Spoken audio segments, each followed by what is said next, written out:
नमस्ते। 2022 से लेके आज तक अलग अलग तरीके से मैंने विजुअली चैलेंज बच्चों को की मदद की हुई है।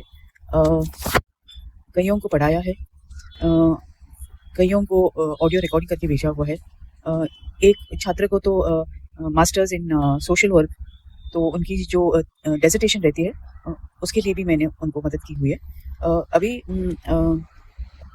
पहली बात तो ये है कि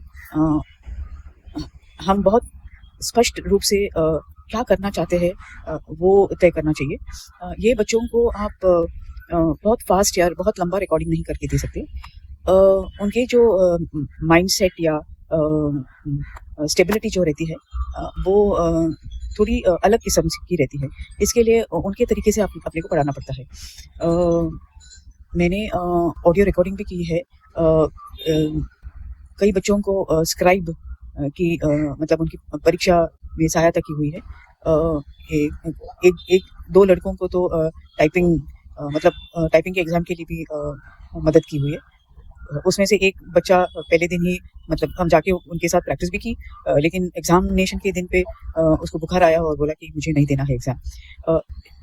आपको इनके साथ बहुत पेशेंस रखना पड़ता है और उनके मतलब उनकी समझ के हिसाब से अपने को उनको पढ़ाना पड़ता है। सिलेबस आने के बाद कई बच्चों इग्नो के साथ रजिस्टर डिस्टेंट एजुकेशन के साथ रजिस्टर्ड स्टूडेंट्स थे। इसके लिए उनके पास एक रेडीमेड लर्निंग नोट्स रहते हैं। एक दो बच्चों को तो नोट्स ढूंढ के फिर उसकी वैलिडिटी देख के फिर अपने को उतना कॉन्फिडेंस होना चाहिए। हालांकि मैं एकेडमिक से ही संबंधित जॉब कर रही थी। इसके लिए क्या सही है क्या नहीं है वो अपने को जानना बहुत ज़रूरी होता है। तो हाल ही में ज़ूलॉजी का एक लड़का था, तो उसके पास कुछ भी मतलब स्टडी मटेरियल था नहीं, लेकिन क्योंकि हम साइंस से संबंधित पढ़ाते थे, इसके लिए हमने थोड़े बहुत गूगल से प्रॉपर नोट्स वगैरह ढूंढ के उसको ऑडियो करके उसको भेज दिया था। अभी ये जो ऑडियो हम करते हैं बस मोबाइल का जो ऐप होता है उसी से किया है। कुछ ऐसा हाई फंडा सॉफ्टवेयर वगैरह नहीं यूज़ किए हुए। आजकल मोबाइल में वो साउंड कैंसलेशंस या क्लैरिटी वो सब सेटिंग्स में आ ही जाते हैं। इसके लिए हमें बहुत ऐसे सोफिस्टिकेटेड सॉफ्टवेयर की ज़रूरत कभी भी नहीं लगी।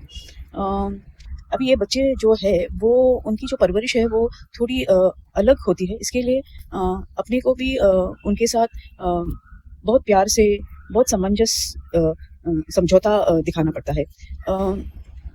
ये जो मैंने जो बच्चों को पढ़ाया, हालांकि मैं खुद साइंस की टीचर थी, लेकिन मैंने subjects like sociology, political science, law, zoology, तो आप कहोगे कि ये सब आपने कैसे किया है। तो पढ़ाने के पहले हमें खुद पढ़ के बहुत समझना पड़ता है, क्योंकि जब तुम समझाते हो ये छात्रों को तो आपके पास टाइम बहुत नहीं होता है। सेकेंडली, इन सब बच्चों को जो मैंने पढ़ाया हुआ है वो सब ऑनलाइन, इधर थ्रू गूगल मीट और through zoom platform.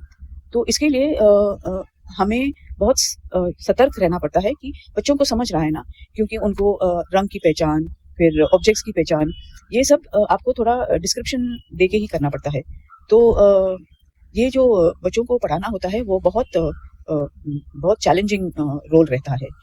But nevertheless मैं वी असिस्ट और भगवान की शुक्रिया करती हूँ, क्योंकि मुझे एक मौका मिला इन बच्चों को समझने की, उनको किस तरीके की मदद चाहिए होती है। क्योंकि जो स्कूल में आजकल न्यू एजुकेशन पॉलिसी में इंक्लूसिव एजुकेशन अलाउ किया है, वो इतना आसान नहीं है, क्योंकि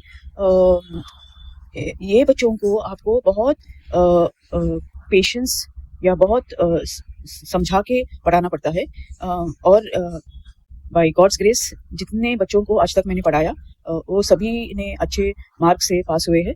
और मेरा जो कोशिश थी उनको पढ़ाने की वो सक्सेसफुल, जब भी उनके रिजल्ट आते हैं तभी खुशी होती है कि हमने भी समाज के प्रति कुछ मदद की हुई है। और ये जो मनुष्य जन्म है उसका जो कुछ समाज को देना पड़ता है उसका हम ऋण चुकाते हैं।